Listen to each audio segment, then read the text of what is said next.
Mum started the business in 1979 and I joined about 15 years ago. I was 4 when she started. There's some pictures of me in the courtyard while she's mixing cement, building her workbench. So we've been here over 45 years now, and we are 100% Hampshire's most loved jewellers, not just because we know it and feel it from our community, but because of what people say about us. You only need to look at our Google reviews and our Facebook reviews. So I think people really appreciate the quality of what we do and how we go about it and how we include them in the whole journey as well.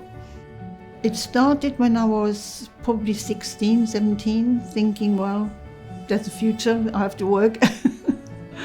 And just by chance, in a magazine, a bit like Good Housekeeping, there was an article about unusual jobs for women, and one of them was goldsmithing. I thought, that sounds good, because I knew I'm good with my hands. My mum then got in touch with a goldsmith in Kassel in Germany, and he said, yeah, she can do the apprenticeship with me, which is 3.5 years. After that, I went to a design school near Frankfurt for 2 years. Then I thought, well, I probably should learn retailing as well. So I worked for a jeweler in Krefeld.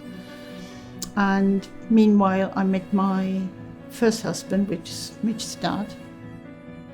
During the army years, obviously, I couldn't do goldsmithing. Then we left the army. So I phoned a very good friend of mine in Germany, and I said, look, I got the opportunity to start a business in our new home in Basingstoke. Can I come over and see if I still can do it? So I went over for a month. I said, yeah, it's okay. And that's how it all started. I had a little bullpen on the other side here.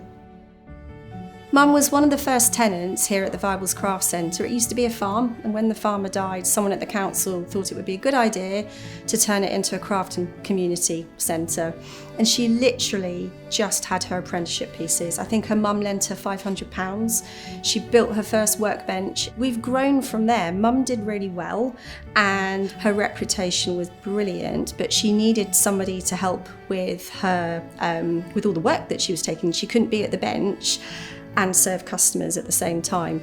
And we still have a very small team of talented goldsmiths that work for themselves and are the specialist suppliers as well, like engravers and pearl stringers.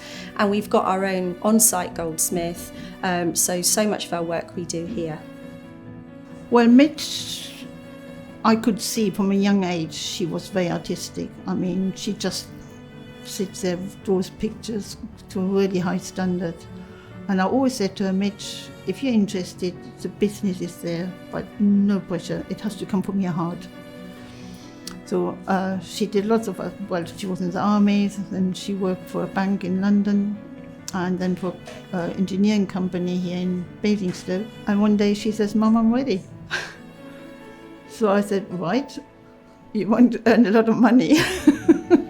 I don't employ salespeople, and we have learnt over the years, and we've got a little mantra, which is be more Petra. So channel my mum with her very strong German accent. And I think our honesty and how we break things down and how much we involve you in the journey and how much time myself and my team take to understand you and your emotional why behind being here. We have people coming from all over the UK. We have overseas customers coming from London, where they could go to some Bond Street jewellers because the trust is there and the enjoyment of designing something especially for you that you're going to wear for the rest of your life.